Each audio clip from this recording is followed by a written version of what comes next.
গণহত্যার বিচার ও রাষ্ট্র সংস্কারের দাবিতে শনিবার সোহরাওয়ার্দী উদ্যানে এই মহাসমাবেশের আয়োজন করে ইসলামী আন্দোলন বাংলাদেশ।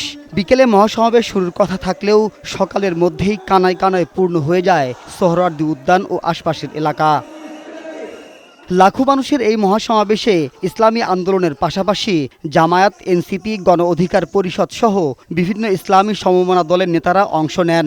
এই সময় তারা কোনো একটি দলের কথায় জাতীয় সংসদ নির্বাচন হলে তা জনগণ বিরোধী হবে বলে মন্তব্য করেন। ফ্যাসিবাদ ও দোসরদের বিচারের পাশাপাশি আগে স্থানীয় সরকার নির্বাচনের দাবি জানান তারা।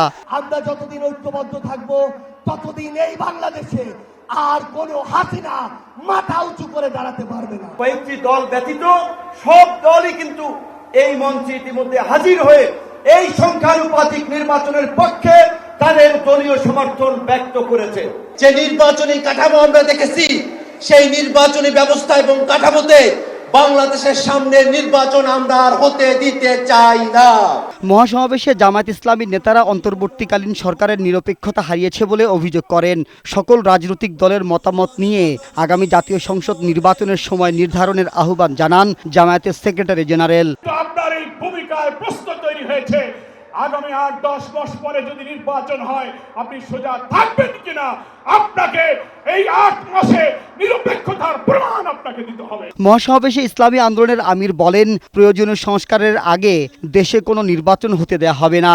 বলেন, আগামী জাতীয় সংসদ নির্বাচন হতে হবে সংখ্যানুপাতিক বা পিআর পদ্ধতিতে। প্রয়োজনীয় রাষ্ট্র সংস্কার এখনই করতে হবে। পতিত স্বৈরতন্ত্রের সাথে জড়িতদের বিচার করতে হবে। আরেকটা কথা স্পষ্ট ভাষায় বলে দিতে চাই, পিআর পদ্ধতিতে নির্বাচন আয়োজন করার কোনো বিকল্প নাই।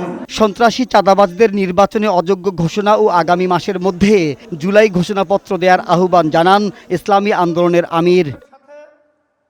মাহবুব আজমি, বৈশাখী সংবাদ, ঢাকা।